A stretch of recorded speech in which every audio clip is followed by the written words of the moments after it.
Are you living a full life? Are you looking for a fulfilled life? If you're in the hospital room on your deathbed, what are you going to talk about? What stories is your family going to tell about you? Welcome to The Chase. You know, we're all running this race. We're all trying to claim victory in it. In my job, I get to sit down with wealthy people all week long. I hear about their wins, I hear about their losses, and quite frankly, like a bartender, I hear about their heartache. And I don't want you to run that type of race, or at least I want you to succeed at the race that you're running. And I want you to succeed at something that matters. Think about it like this. All the while you're chasing after something that's good, God's chasing you with something great. Well, hello, my name is Chris McAlpin, and welcome to The Chase. You know, wherever you're going right now, whatever you're doing, I hope you're going with excellence. I hope that you're bringing your best, and that you're taking an attitude to go win, to succeed, to build something great, to build something cool. You know what? If you're resting and hanging out, I hope that you're just resting and hanging out, and that maybe the stuff with life, the issues, the stress, they're not worrying you right now. Those are problems that you'll be able to solve. They'll be solved. That trusting the Lord and what's going on there. So thank you for joining us. It's good to talk to you. You know, I have an interesting poem to share today. I'm not much of a poet, but I like good poems. Good poetry kind of speaks to the soul. I love good authors that can write stuff. This one is titled The Dash. Coach Holtz read it one time to his football team because it was one of Coach Holtz's ball players that wrote it when he played at Notre Dame years ago. I believe the author's name is Alton Maiden. Listen to this. I've seen death stare in a way that many cannot know. I've seen death claim and others take, but still left me below. I've heard the wails of mothers' cries, but death refused to hear. I've seen a face contorted with grief and eyes great wells of tears. Once death is come and pain is gone, a tombstone sits to see, but it's no more than a symbol of a person's memory. I've seen my share of tombstones, took not the time to heed the meaning behind what is there for everyone to read. The person's name is clearly shown in the date of birth we see. Past the dash, we read the date the soul met eternity. The date of birth and the date of death we read in but a flash. What tells us most about a life is what's within the dash. A person's name, the face, the eyes, in time we cease to see. Even the dates of birth and death from our recollections flee. But in the dash, the simple dash, are the memories that last. The life, the loves, the joys and aches of a soul so quickly past. When you begin to chart your life, avoid the path most rash. Your birth and death will quickly dim, but forever lives your dash. You know, as a financial advisor, I've done a lot of, or planned with a lot of clients, estate plans, and I've met with them near the end of their life where we talk about how they want their finances to play out with their children, their grandchildren, maybe mixed families, multiple families, just a blend of all kinds of stuff. I remember meeting with one couple one time, and the lady had stage 4 cancer, and she was going to die soon, and we knew it.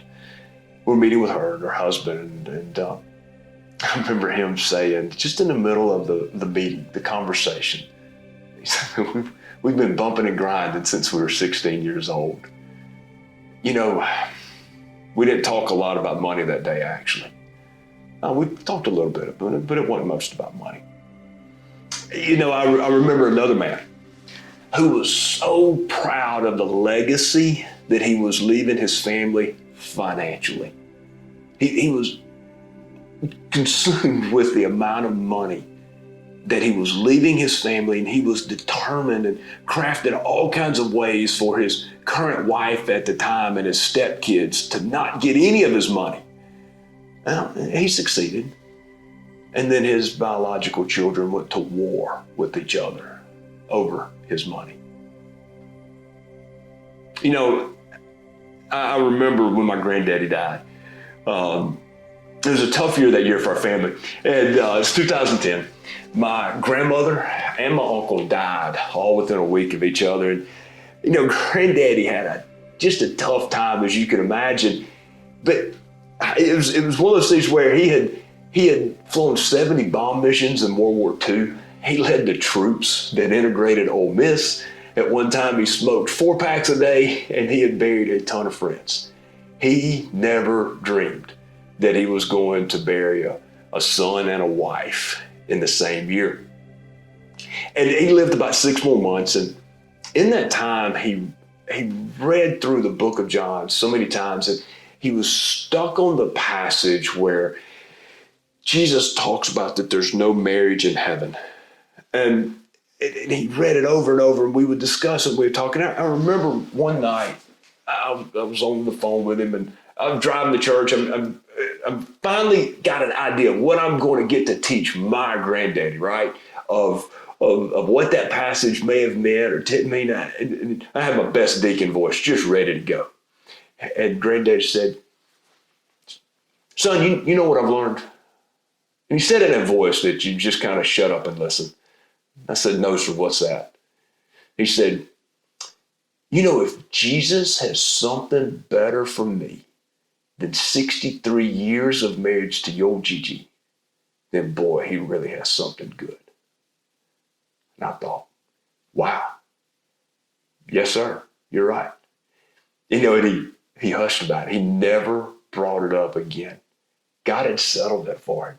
I always thought that was so cool. And, you know, when he was in the hospital and when he was dying, I remember we got to sit around and tell old stories. Now, Granddaddy had the coolest stories. This is how one of them really started. He would say, you know, I remember back in 43, we were in North Africa with the Tunisian tribesmen in the French Foreign Legion. And I'd be like, Granddaddy, who can tell a story now?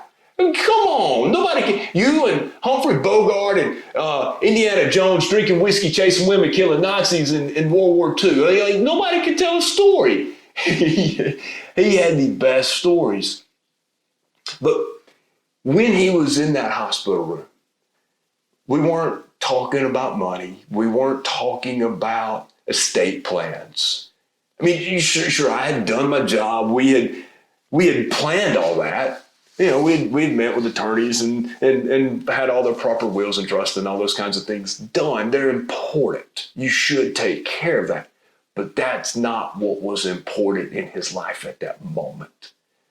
You see, he was looking forward. He was not looking back. He was looking towards a time when he was going to be with Christ in heaven and healed and full and live a even more full life, because in this life, he had lived a full life following Christ, and he had lived it freely. You know, had he made mistakes, had my grandfather made mistakes? Yes. And I mean, quite frankly, as a businessman, I'm going to use some of those stories in this podcast at times, because he made plenty and he would point them out. But he loved the Lord. He loved his family. He recognized his blessings. He didn't focus on failures, but he recognized his blessings, and he lived fully in that joy. You know, so think about your life. Go back to that poem and you think about your tombstone. You know, so somebody's going to look at mine one day and go, okay, May 1st, 1976 dash something. No, you're not going to think much about that date of birth or date of death, but what's most important to you is the dash. Boy, what a great poem. Jesus tells this story. Let's look at it. And he told them a parable saying, the land of a rich man was very productive. And he began reasoning to himself, what shall I do since I have no place to store my crops? And then this is the rich man, this is the businessman. He said, this is what I'll do. I'll tear down my barns and I'll build larger ones. And there I will store all of my grain and all of my goods. And I'll say to myself, soul, you have many goods laid up for many years to come. So take your ease, eat, drink, and be merry. But God said to him, you fool, this very night your soul is required of you. Now, who will own what you have prepared? Ooh, that set of scripture hits you. That hits you hard. You know, we spend most of our life as adults. We spend most of our adult life in our careers working, building barns, storing up excess. And then to read, God says, you fool, tonight your soul's required of you. So let's unpack this for just a minute. First, we know that Jesus was not condemning the man for his wealth. In fact, in Matthew, he records a story of Jesus complimenting wise investors. Those investors that doubled their money, those investors that invested creatively, that built goods and services, that had wise thought and wise planning. Jesus complimented those. And in that same story, Jesus condemns the lazy. He condemns the fearful. Now, that story, the parable of talents, that one's one for us to unpack another time. But we know in this that Jesus is not condemning the man for being wealthy. Number two, we know that Jesus is not condemning the man for being creative and growing in abundance. You see, God the Creator made us in his own image. And God the Creator also made the earth, the moon, the sun, the stars, and galaxies that are still growing to this day. So if God the Creator is still growing and creating, and he made us in his own image, and he gave us the charge to steward the earth, we know that we should grow, we should be creative. So we know Jesus is not condemning the rich man for growing and creating. Nor would I even say that he is condemning him for building bigger barns. That's not necessarily what he's condemning here, because that could fall into the category of managing his investments wisely. That's a part of it. You can't just lay the grain, the excess land on the ground, because then it rots and it goes to waste. But he says this, the businessman says, take life easy, eat, drink, and be merry. Now, how many places has this been used? Man, in my younger life, I heard that at parties more times than I could count. You know, eat, drink, and be merry. You see it on t-shirts and posters and bumper stickers. You can see it in a lot of different places, and we'll a lot of times wonder where it comes from. In fact, it's written in other places in the Bible in a kind of a positive sort of way. But in this case, you know, that idea of work hard so you can play hard. God says, you fool. Yeah, he doesn't mince words. Those are strong words. You fool. You're a fool if you have this idea. And you know, in our day and age, that's very politically incorrect. It's very intolerant. It's very harsh. It's I should have looked this up. What is it? Microaggression? Isn't that some new silly term that is used? Well, you know what? God doesn't answer to anyone. If he wants to say you fool, he says you fool. And we should listen. And so we should consider, are you living life to take it easy? Is that your purpose? To eat, drink, and be merry? Are you living a full life? Are you looking for a fulfilled life? If you're in the hospital room on your deathbed, what are you going to talk about? What stories is your family going to tell about you? Right? Because keep this in mind. Jesus, again, he's not condemning a party. Remember, Jesus' first recorded miracle, he made wine at the end of the party because he didn't want the party to end. He loved to party. There's a party that's written about in the book of Revelation, the marriage feast of the Lamb, that's called. It's the party to end all parties, and it's coming in the future.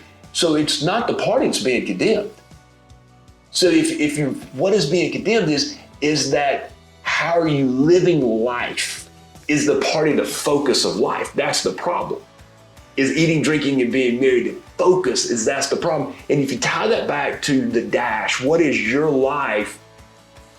Are you going to get to the end of it and go, man, that was a fulfilled life. I succeeded at something that mattered because I succeeded at the party, or I succeeded at fill in the blank. Now, God's not being a cosmic buzzkill here. He wants us to live a rich and fulfilled life, a full life. We say this a lot on this show. Psalm 23:6. Surely goodness and mercy shall follow me. I won't change it. Surely goodness and mercy shall follow you all the days of your life, and you'll dwell in the house of the Lord forever. All right, so if that's true, and we're chasing success or security, while God's chasing us with goodness and mercy, we could say, change those words out, and God's chasing us with success and security and a status in His kingdom or in His household, in His family. Why don't we let Him catch us so that when we look back at our life, we look at that dash between your birth date and your death date, that dash, how you lived life. Was it full? Was it complete? Did you succeed at something that mattered? Because while you're chasing something good, God is chasing you with something great. Thank you. Take care. 74% of Christians have no idea that faith-based investing is even an option. Faith-based investing is a way to emphatically say no to harming people or the world that God has created. It's also a dedication to not compromise the mandate that God has given us to multiply and be prosperous. Maybe it's something you've been talking about, your spouse, or maybe God has nudged you while listening to this, or you might just want to hear a little bit more about faith-based investing. If you do, and you'd like to speak to one of our advisors, go ahead and go to soundfsg.com/the chase. For disclosure and citation information, please go to www.soundfsg.com/disclosures.